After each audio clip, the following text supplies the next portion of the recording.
So let's work through some problems from 11.2. So let's begin with x squared minus 4x minus 12 equals 0. So this is a quadratic equation, and in the past we've solved quadratic equations doing things like factoring. But in this section, we're looking at using the quadratic formula. So remember, if we have a quadratic equation that's in standard form, which standard form looks like this. We have a second degree polynomial, we have no parentheses, all of our like terms are combined, we have in descending order going from x to the second power, x to the first power, and a constant, and we have a 0 on the other side. So the coefficient of x squared is a, the coefficient of x to the first is b, and the number that doesn't have a letter with it is c. So in that case, the solution to that equation can be found using this formula. Negative b plus or minus the square root of b to the second minus 4 times a times c, and all of that over 2 times a.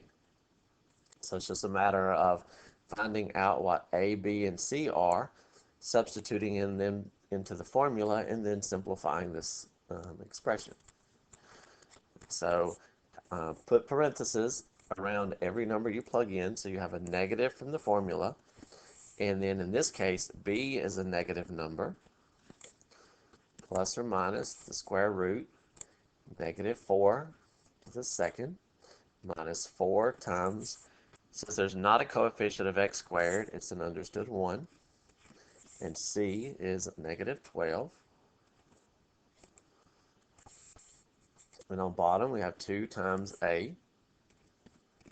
So now, that's the solution, but we want it simplified. We want to have a better idea of how much that actually is.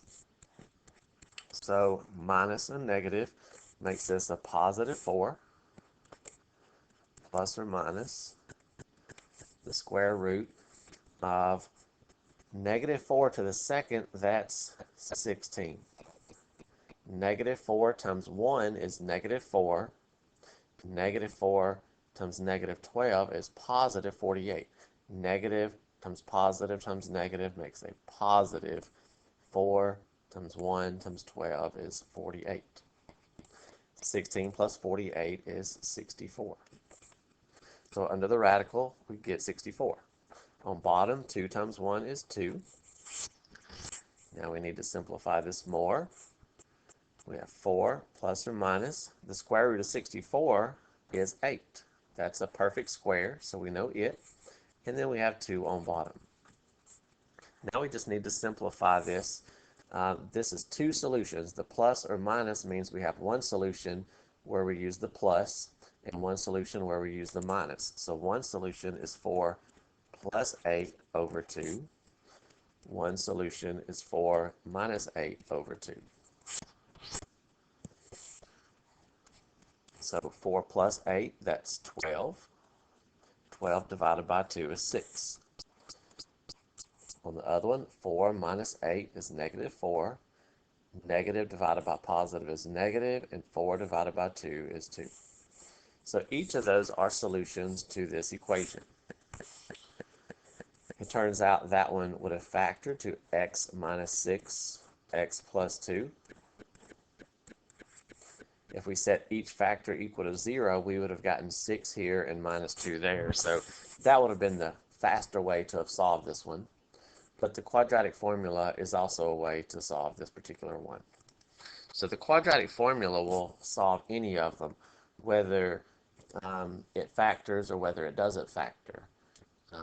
Factoring only works at certain times, but the quadratic formula will always work.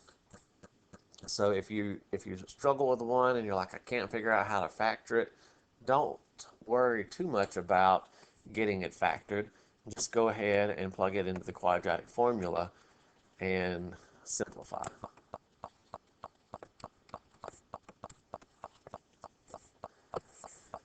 So if we take a look at this one, this time we have the variable m instead of x, but we work it the same way, just this time instead of it being x equal, it'll be m equals.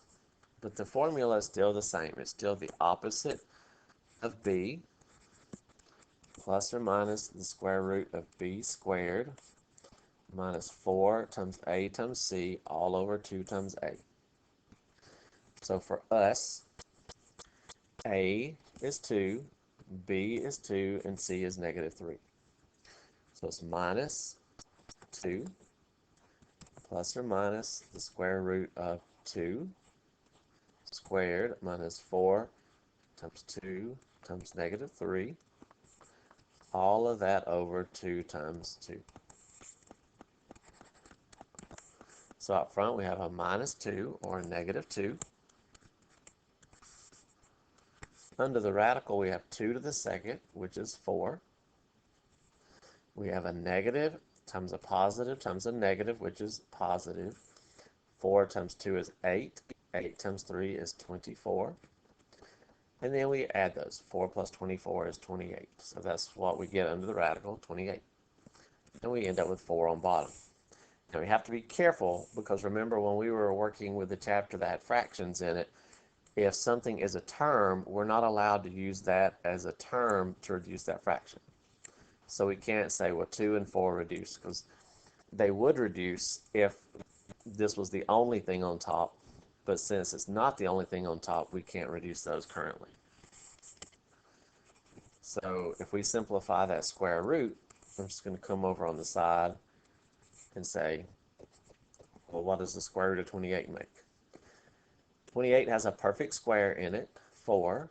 So 28 is 4 times 7. The square root of 4 is 2. 7 is not a perfect square, so we leave it there. And at this point, we can simplify this 2 different ways.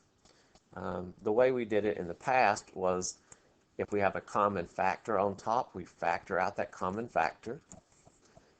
Negative 2 is 2 times negative 1. If we take a 2 out of this, we're left with a square root. And if we have a factor of 2 on top and something that has a factor of 2 on bottom, we can reduce those. 2 goes into 2 once, 2 goes into 4 twice. So we end up with negative 1 plus or minus the square root of 7, all of that over 2.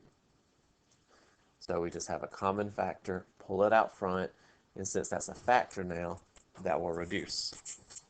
Now another way to reduce this fraction is by breaking it into 2 fractions.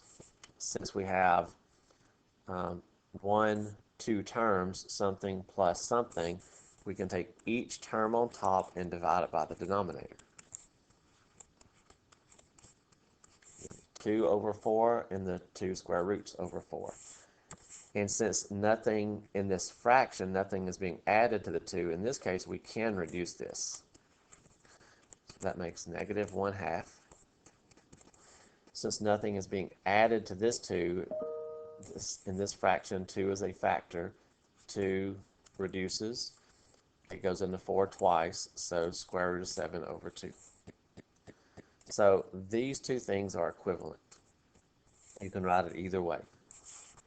Now in my math lab, it's going to want you to write your answers separated with a comma. This is 2 different answers, not this is one answer and this is another answer. These 2 things are the same, but the plus and minus makes us have 2 solutions. We have one solution where we have negative 1 plus the square root of 7 over 2, and then we have one solution where we use the minus. So we have negative 1 minus the square root of 7 over 2.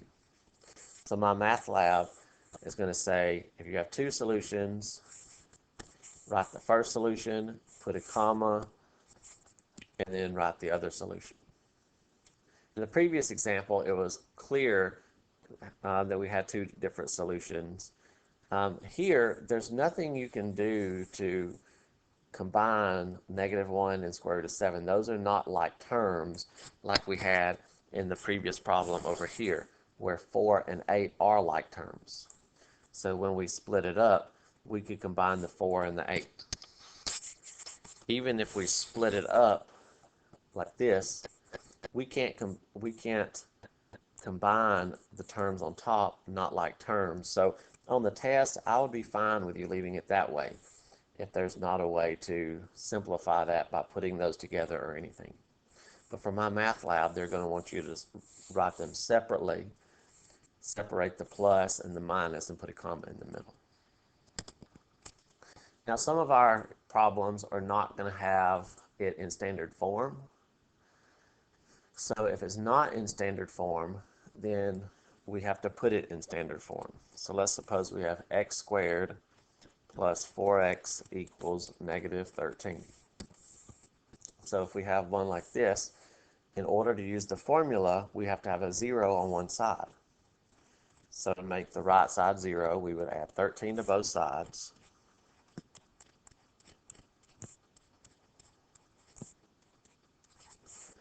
And then we would substitute it into the formula.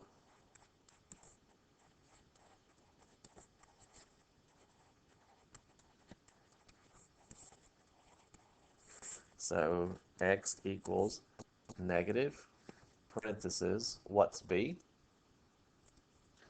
B is 4, plus or minus the square root of 4 squared minus 4 times a.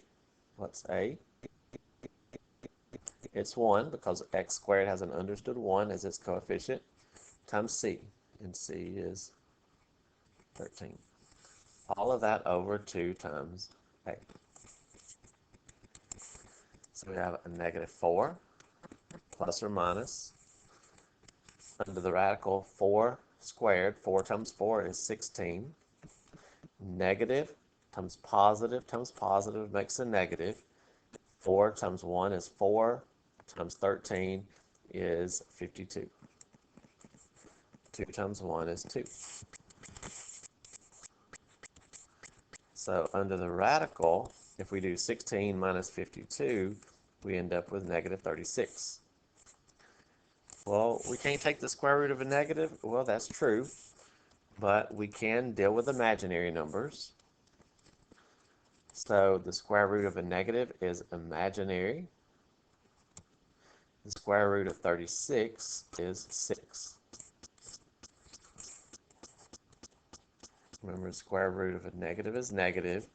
The square root of a negative is imaginary, and then we simplify the positive part. The square root of 36 is 6. So we can either factor out a common factor on top, or we could divide each term by 2. So 4 divided by 2 is 2, and it's negative. 6 divided by 2 is 3. So that's negative 2 plus 3i is one solution. Negative 2 minus 3i, that's another solution.